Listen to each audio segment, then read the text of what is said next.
In a recent video, you were talking about the Sabbateans. So if you could, for the viewers that don't read English and can't access your books about it, can you please give us the cliff notes of who they are and what is the relationship between them and the Jewish people? Well, I came across a book a long time ago now, which was eventually followed up by another one. I found another one by the same author, and it was by a Jewish rabbi called Marvin S. Antleman.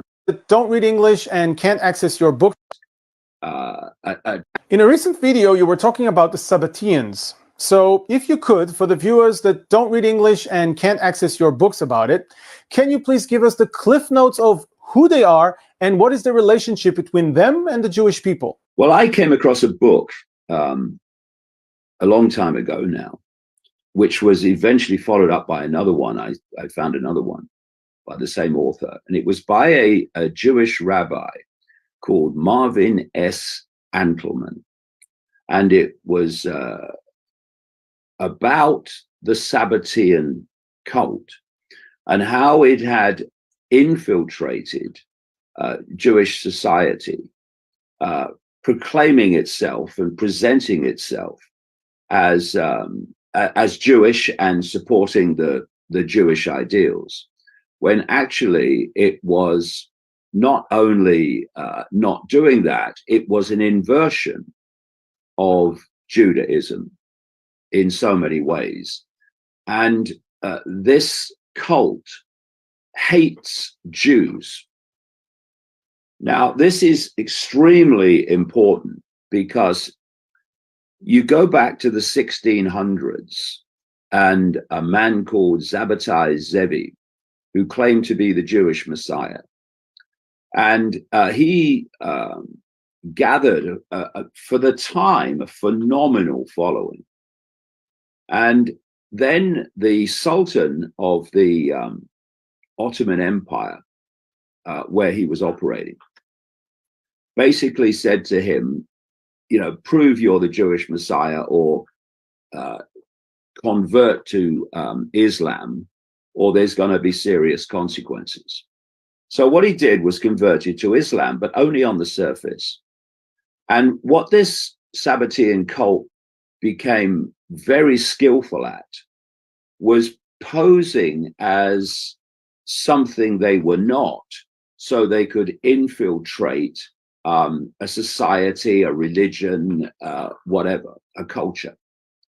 And they became known, the followers of Sabbatai Zevi, as the Donma or Donmek, which means to turn.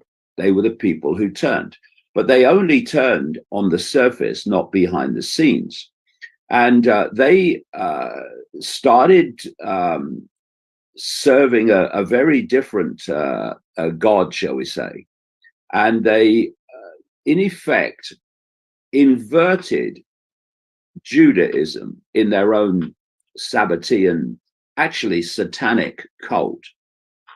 If there was a fasting day in Judaism, in Sabbateanism, they would have a feast day. They'd absolutely turned it on its head. And they were a satanic cult.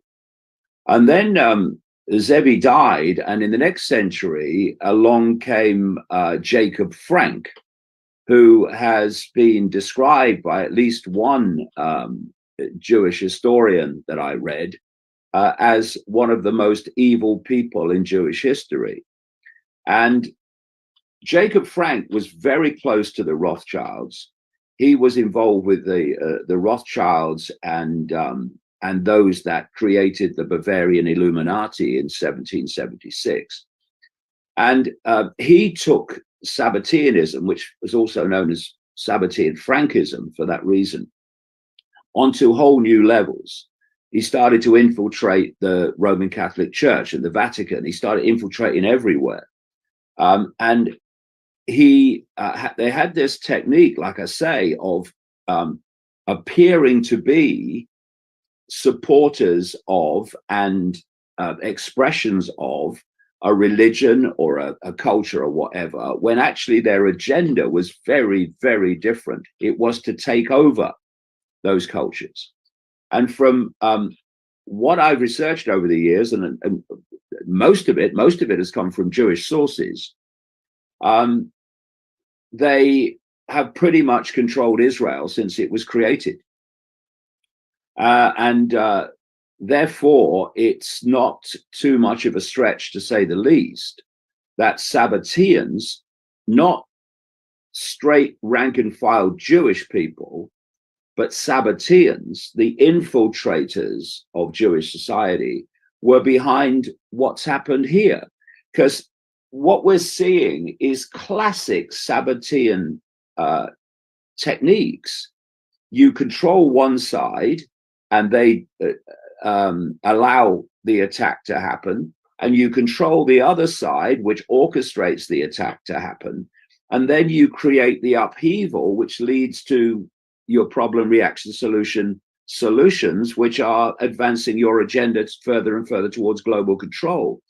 And one of the things that I write about at length is how, after the creation of Israel in 1948, a lot of Sabbatean families moved to America so that their children would be born in America.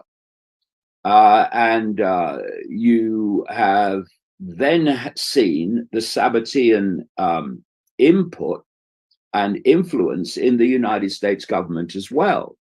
And what it's been portrayed as is the ratio of Jewish people in positions of power in America is phenomenally greater than the Jewish population ratio of about 2%.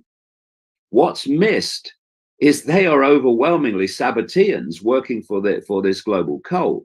And the Sabbateans are part of this global cult, but a very, very important part these days. And they are pulling the strings in the United States.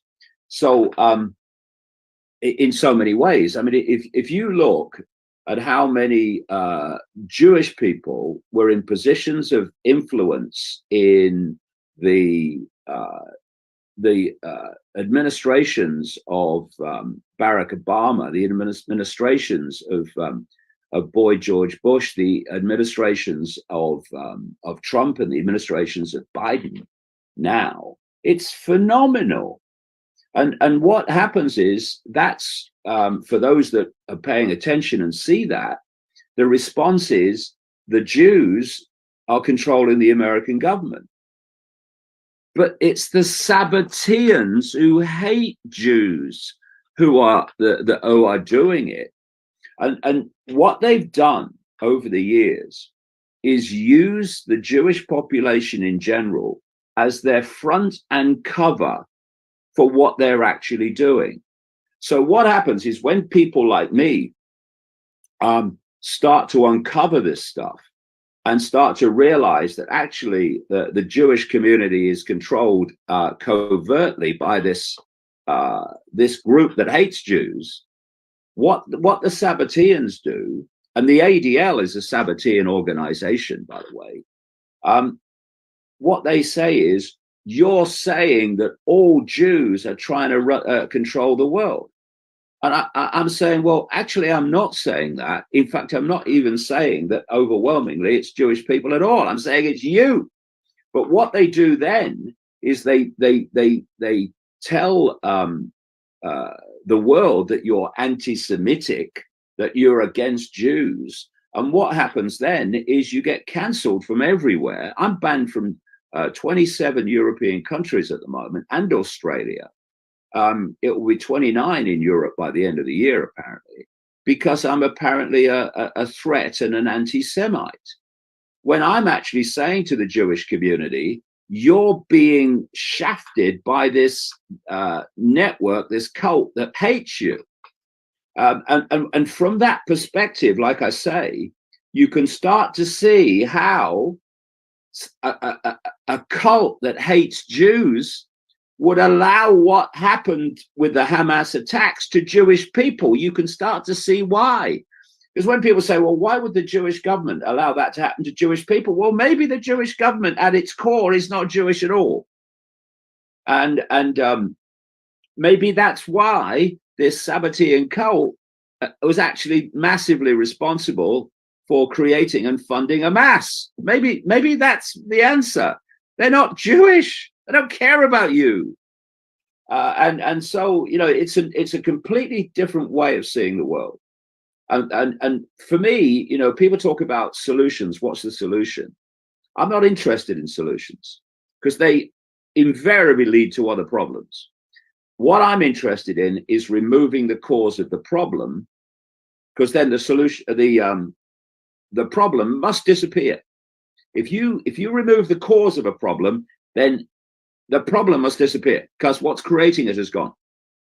And what's causing this horror in Israel and Gaza, ongoing, because that's what they want. They want it to be ongoing. They don't want a solution.